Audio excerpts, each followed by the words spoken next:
പ്രമുഖ വിനോദസഞ്ചാര theme park ശൃംഖലയായ Silverstorm parks and resorts limited പ്രാഥമിക ഓഹരി വിൽപ്പനയ്ക്ക് ഒരുങ്ങുകയാണ്. ജൂലൈ 24 മുതൽ ആരംഭിക്കുന്ന IPO വഴി 82.43 കോടി രൂപ സമാഹരിക്കാനാണ് കമ്പനി ലക്ഷ്യമിടുന്നത്. ഇതുവഴി നിരവധി പുതിയ മാറ്റങ്ങൾ അതിരപ്പള്ളി സിൽവർസ്റ്റോമിലും തയ്യാറാക്കുന്നുണ്ട്.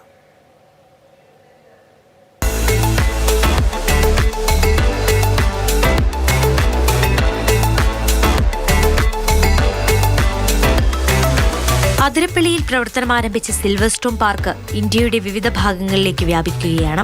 നിലവിലെ പാർക്ക് വികസനവും കൂടി ലക്ഷ്യം വെച്ച് ഓഹരി വിപണിയിലേക്ക് പ്രവേശിക്കുകയാണ്.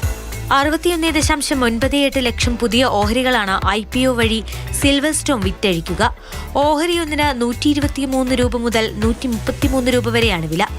ജൂലൈ 28 അവസാനിക്കുന്ന ഓഹരി വിൽപ്പനയ്ക്ക് ശേഷം ജൂലൈ 31 ബോംബെ സ്റ്റോക്ക് എക്സ്ചേഞ്ചിന്റെ SME പ്ലാറ്റ്ഫോമിൽ ഓഹരികൾ ലിസ്റ്റ് ചെയ്യും. 25 വർഷത്തോളം ഇത് ഒരു പ്രൈവറ്റ് ലിമിറ്റഡ് കമ്പനി ആയിരുന്നു. ഇപ്പോൾ കഴിഞ്ഞ ഒക്ടോബറിലാണ് ഞങ്ങൾ പബ്ലിക് ലിമിറ്റഡ് കമ്പനിയായിട്ട് അത് കൺവേർട്ട് ചെയ്തത്.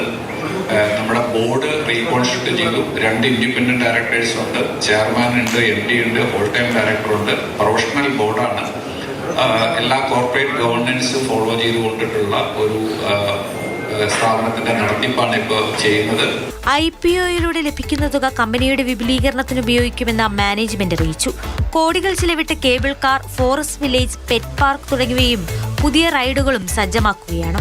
പശ്ചിമഘട്ടത്തിന്റെ വെസ്റ്റേൺ ഘാട്ടിന്റെ ഏറ്റവും മനോഹരമായ ദൃശ്യങ്ങളും സിൽവർസ്റ്റോമിന്റെ ആകാശ കാഴ്ചയും കാണാവുന്ന രീതിയിലാണ് കേബിൾ കാർ ഒരുക്കിയിട്ടുള്ളത്. ബേർഡ്സിന്റെ ഒപ്പം ഫീഡ് ചെയ്യാൻ നമുക്ക് ഫോട്ടോ എടുക്കാം.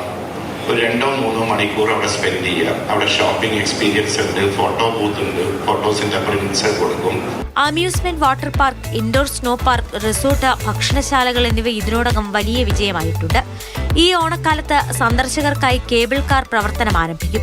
മുഖ്യമന്ത്രി VD സതീശൻ പദ്ധതി ഉദ്ഘാടനം ചെയ്യും. മാതൃഭൂമി ന്യൂസ്, തൃശൂർ.